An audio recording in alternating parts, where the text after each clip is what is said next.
Hello.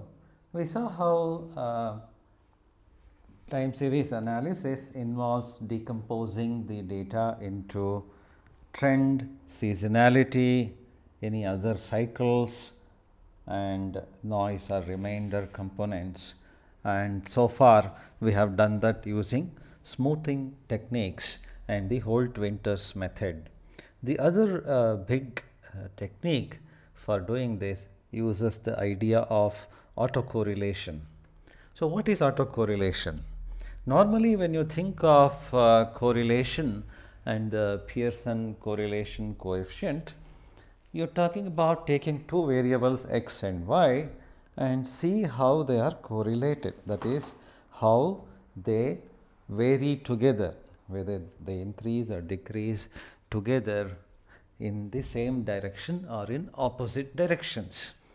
What happens if I correlate a variable x with itself? So, obviously, the Pearson correlation coefficient would be a perfect plus 1.0 if you do correlation of x against x. But what we do in autocorrelation, we use the idea of lagging that we had seen earlier. So, in this formula here, right, you are taking the formula for correlation coefficient and so xi minus mu is the mean, so the difference from the mean is what is this is the second moment, and then instead of correlating it with xi itself, you correlate it with xi plus k, that is the value of the data k time points ahead, and you do this and as usual divide by xi minus mu square, so the sum of xi minus mu square and so on, where mu is nothing but the mean of the data 1 by n sigma I equals 1 to n xi. Now, if you do this, right, for all values of I from 1 to n minus k, you get the autocorrelation coefficient C of k. Now, suppose I repeat this for different values of k, or somehow I guess the correct value of k, where that unit of time, that length of time k is actually a cycle, a period in the data, then this autocorrelation coefficient will be high, otherwise it will be low. So, let us look at how it works. As you had seen this before, if there is no lag, then the two data will be the same. If I introduce a lag of 1, which means k equals 1, I get some value, k equals 2, I get some other value, and so on, right. Now, if you apply this to say this the data, the signal we had seen here for some exhaust gases, and plot the autocorrelation function for different values of k. Now, the y axis here is C of k and the x axis is k, the autocorrelation coefficient for different values of k. Initially, it is always very high because for 0, for k equals 0, as we said, it is a correlation of x with itself. So, obviously, the coefficient is 1, but it falls off rapidly. In this particular case, around 100, k equals 100, you are seeing a peak. That means things are repeating after 100 units of time. So again around 120 or 130 there is a peak, there is a small one again around 230 probably, and so on. So you can plot this function C of k for different values of k, and wherever it is positive except near 0, it is a significant period or cycle in the data, possibly significant. So, how do we actually do this in practice? First, we need to find out if at all there is any autocorrelation in the data. That means, does the data correlate with itself across different points in time? And there is a test for this called the Box-Pierce test. So, you can simply run this box.test and it returns a p-value as in hypothesis testing, right, in probability. Now, if that is significant, statistically significant, only then you say that there is actually autocorrelation in the data. So, before you actually try out and calculate the autocorrelation function, C of k for different values of k, you can first run box.test to see if the data has any autocorrelation at all, right. Now, if we apply this autocorrelation for this call center data that we had seen earlier, for which we applied the smoothing technique, if you remember it, this shows the number of calls received by a call center on each day, and somehow the call center receives more calls in winter than in summer, and then there seemed to be an annual sort of seasonal cycle in this.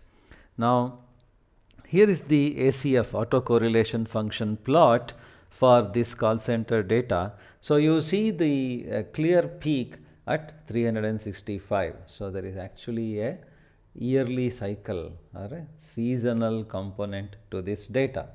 There is also like a serrated edge, the sawtooth edge throughout, showing the weekly period that we also expected to find in this data. So, there is a weekly cycle superimposed on a yearly cycle in this data.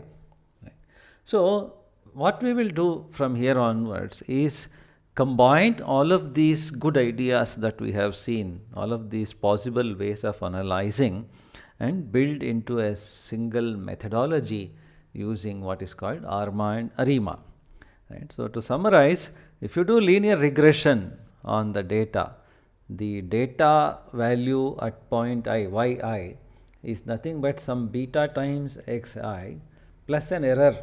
Right? There is a linear trend plus white noise or error. Epsilon I is the error at that point.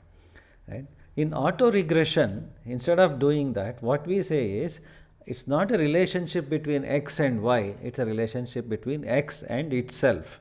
So, the value of x at time t is nothing but the value of x at time t minus 1, phi of x t minus 1 plus some epsilon t, right. So, we regress against itself. The other idea we had seen was moving average or successive differences, where we say that error term is nothing but, right, some wt plus theta times wt minus 1. So, I will take the move average from the previous point and at the current point and so on. If we combine these two, we get the ARMA method, which stands for auto regression moving average or auto regressive moving average, AR and MA. So, now the value of x at time t is a fraction of its value at time t minus 1, where I am doing auto regression, and I am using a moving average component as well, right. So, that idea of xt minus 1 is called differencing. So, sometimes you need to do a differencing first, as I have been saying. The actual values of the data may not be important, but the difference in the values, how it is changing, whether it is increasing or decreasing, may be more important. So, if we do an initial differencing step and then apply all these techniques on the differences, right, then it is called the integrated model. So, that gives us the I in ARIMA. So, ARIMA stands for auto regressive integrated moving average model, right.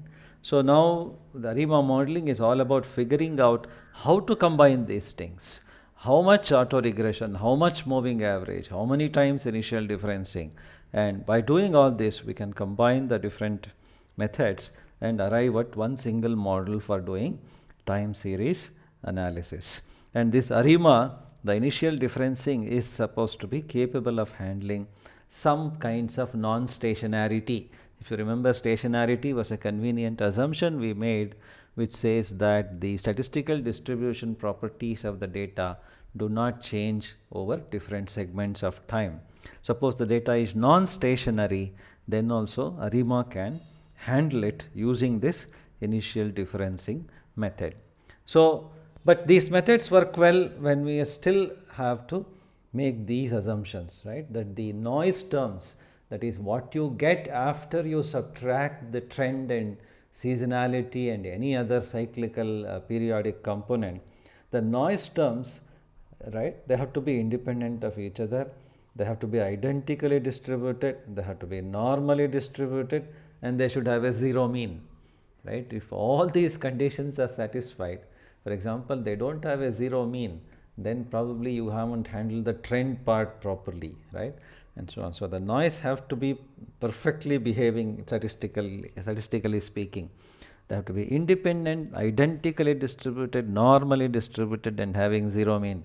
Under these conditions, our ARIMA methods work very well, right? So ARMA stands for autoregressive moving average. ARIMA is a generalization of it. It says autoregressive integrated moving average. So that initial differencing step is supposed to take care of the non-stationarity in data. So in R, you can, in your time series packages, there is an ARIMA method which you can call with 3 parameters. Remember the alpha, beta and gamma that we had in the Holt-Winters method for triple exponential smoothing.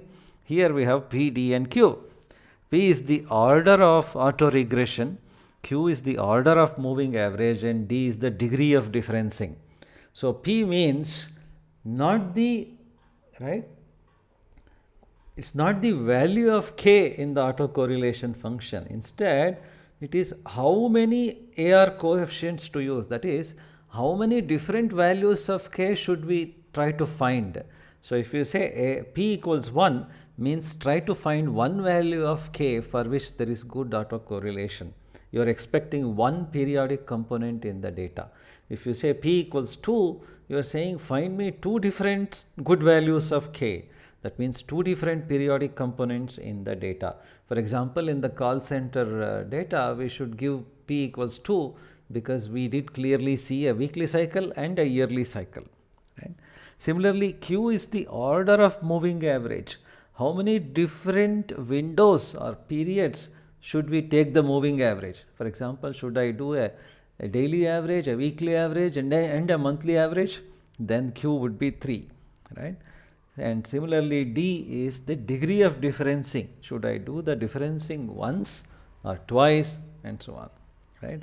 So the question is, how do we find this P, D and Q? It's again, you can do it by trial and error or by guesswork, right? But the reason why ARIMA is popular is that it can be automated, right? So in ARIMA modeling, we will see how to automatically let your packages find good values of P, D and Q.